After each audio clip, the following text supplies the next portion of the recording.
Hi, today I'll be covering some of the most important things you need to remember in order to do well in the Encountering Conflict context area in the VCE exam. When we think about conflict, we need to define exactly what it is. Conflict is an inherent part of being human. As we all have different ways of viewing the world, we will therefore have different beliefs and values, which will be often be in opposition to others. There are a number of different types of conflict, including inner conflict, social conflict, cultural conflict, religious conflict.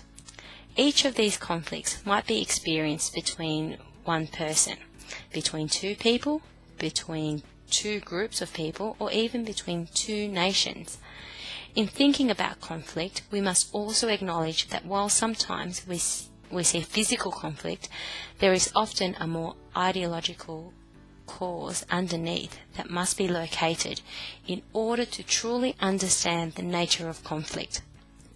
Even within perceived conflicts of ideas, there may also be underlying conflicts that are not always transparent. For example, if we think of the crucible, while on the surface it appears that the conflict is largely between two people who are devout Puritans and those who are deemed witches, often the conflict has a more personal underlying theme.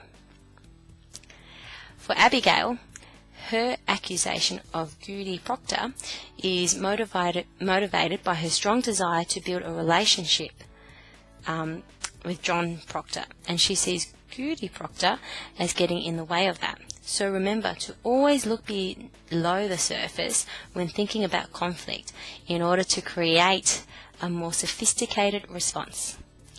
Finally, consider the lessons learned from conflict and the value of compromise in resolving conflict.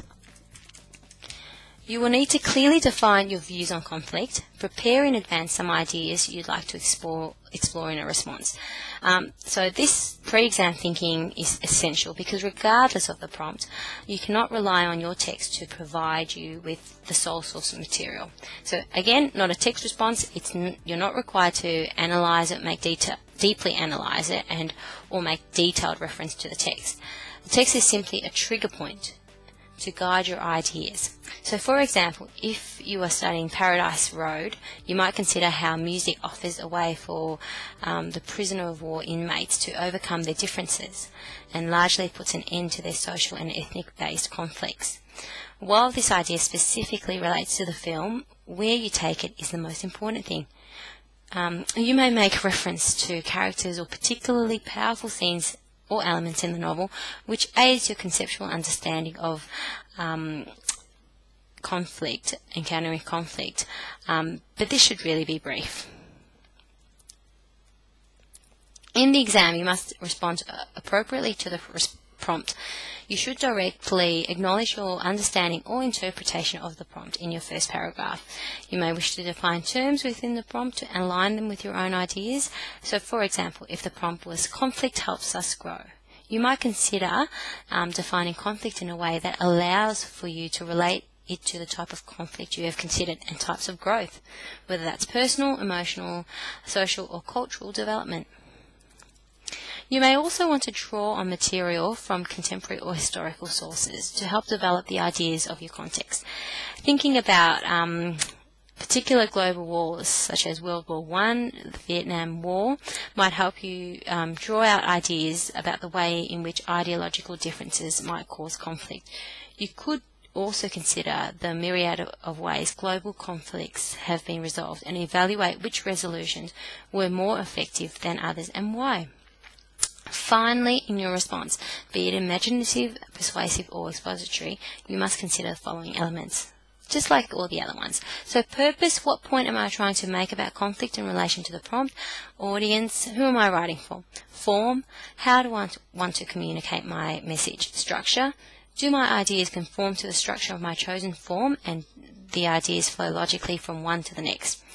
So in summary, just like the others, you need to understand the key ideas key ideas raised by your context, isolate some themes and issues you wish to explore in your response, and build upon these themes and issues with brief reference to your text.